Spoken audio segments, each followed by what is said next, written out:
If you've been working on your or your child's ADHD for a while, you've tried routines, supplements, maybe even medications, and things still feel inconsistent, there's one area that might have completely been ignored. And it's not in your brain, it's in your gut. In my practice, I run a comprehensive stool analysis on almost every patient with ADHD. And what I see over and over again is that issues in the gut can quietly drive problems with focus, with mood, and overall mental clarity, even when digestion seems fine. In this video, I'm going to walk you through how the gut and brain actually talk to each other, what I'm looking for on a comprehensive stool analysis, why tests like this are almost never run in conventional medicine, and how things like gluten, food sensitivities, and low-grade inflammation can impact ADHD symptoms. By the end, you'll have a much clearer picture of why working on the gut can be one of the most powerful things you do for the ADHD brain.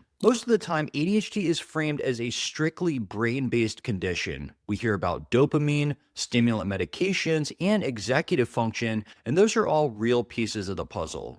But your brain doesn't live in isolation. It's constantly communicating with your immune system, your hormones, and especially your gut. This two-way communication between the gut and the brain is called the gut-brain axis. And for many patients with ADHD, that axis is inflamed, overloaded, or simply not functioning the way it should. One of the most powerful examples we have of this connection comes from the research on head injuries. Within hours of a significant head injury, you can see the intestinal barrier, the lining of your gut, become more permeable. In other words, an injury in the brain can quickly create leaky gut. That's how tightly connected these systems are. A problem in the brain can show up in the gut, and a problem in the gut can show up in the brain. Yet, in conventional medicine, comprehensive stool analysis is almost never done, especially in the context of ADHD, mood, or mental health. You might get basic labs and maybe a quick question about bowel habits,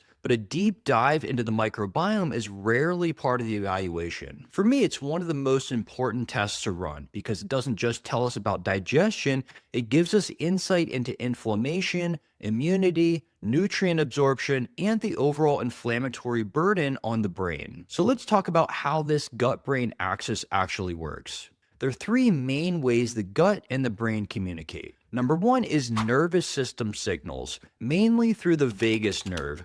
This is like a highway running between your brain and your digestive tract. Number two is immune system signals, inflammatory molecules and immune messengers circulating in the bloodstream. And number three are hormones and neurotransmitters, many of which are produced or regulated in the gut. When the gut is calm, well balanced, and the intestinal barrier is intact, the signals going up to the brain are generally supportive. Your nervous system can rest, your mood is more stable, and your focus comes more easily. When there's chronic low-grade inflammation in the gut from infections, dysbiosis, food sensitivities, or a compromised gut barrier, the signals going up to the brain are very different. The immune system is more activated, inflammatory molecules are higher, and that can translate into brain fog, mood swings, irritability, and worsened ADHD symptoms. So instead of only asking what's happening in the brain, I'm always asking what's happening in the gut that the brain is responding to. That's where a comprehensive stool analysis comes in.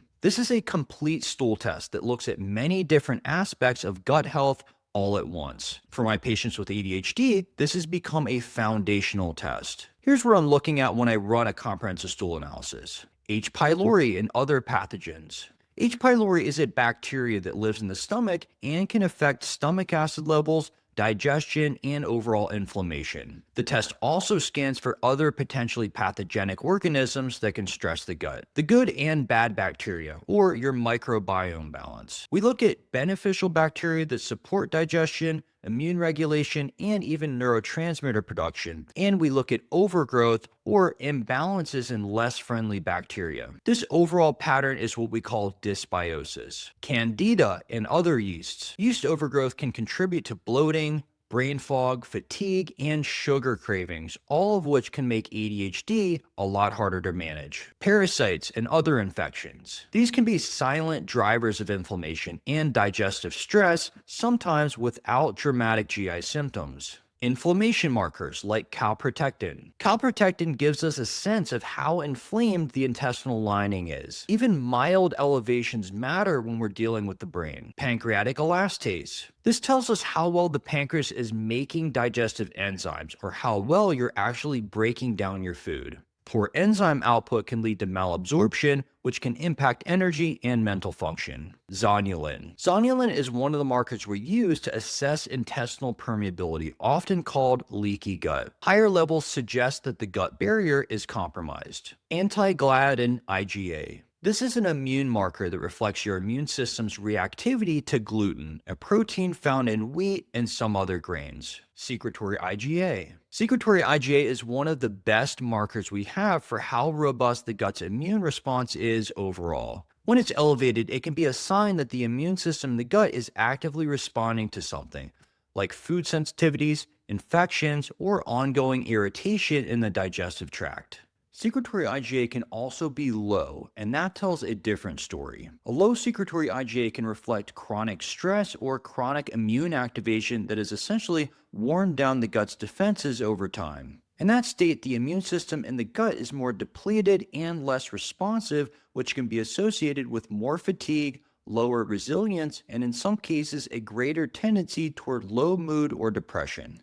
This also matters a lot when we interpret gluten markers. If secretory IgA is very low, a low or normal anti-gliadin IgA may not be reassuring because the entire IgA-based immune response in the gut is suppressed. In other words, the low number may reflect a weak immune response rather than a true lack of reactivity to gluten. When you put all these pieces together, you get a detailed picture of how the gut is functioning, not just whether you're regular, but how it might be impacting your brain and your ADHD symptoms. And here's the surprising part.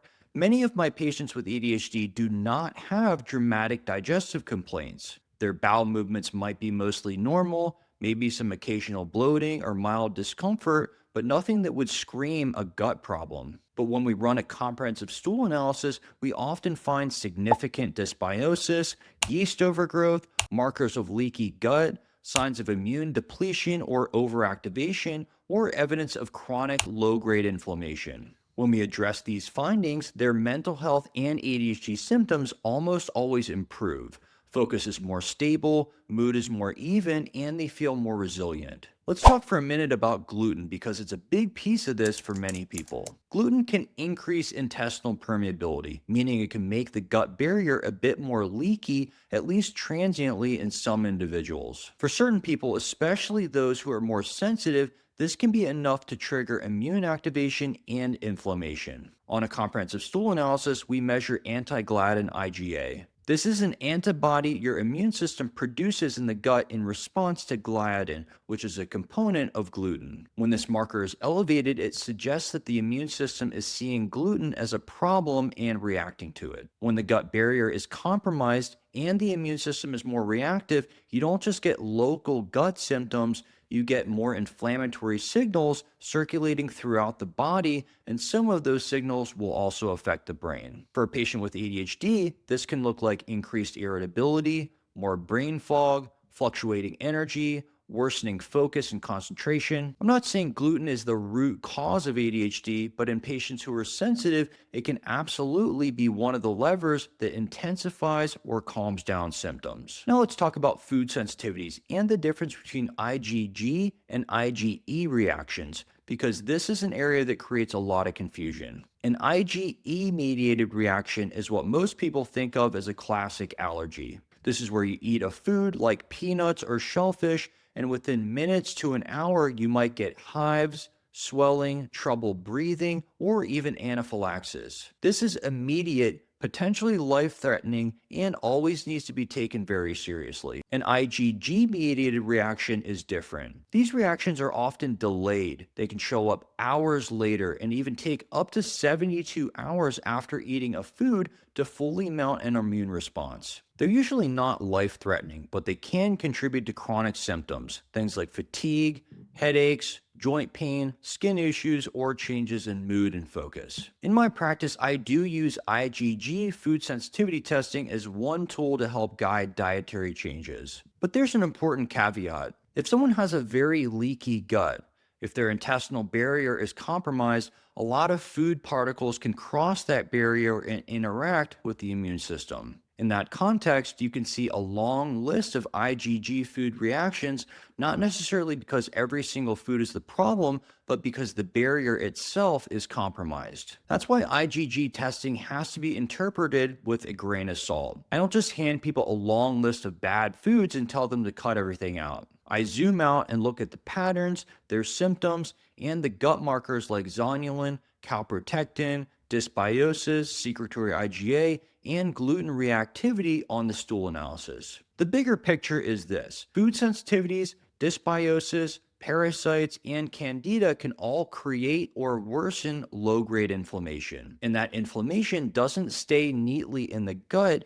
Instead, it travels systemically and impacts brain function, mood, and ADHD symptoms. One of the most important points I want to emphasize is this: you do not need to have severe gastrointestinal symptoms to have significant work to do on your gut. Many of my patients with ADHD report things like, my digestion is mostly fine, I don't have major stomach pain, and I go to the bathroom pretty regularly. And yet, their comprehensive stool analysis shows clear dysbiosis, yeast overgrowth, borderline or elevated calprotectin, low pancreatic elastase, elevated zonulin, abnormal secretory IgA, or positive or suspicious gluten markers. In other words, there's a lot happening under the surface that would never be picked up by a quick office visit or basic labs. When we identify and address those imbalances by treating infections if needed, supporting digestion, rebalancing the microbiome,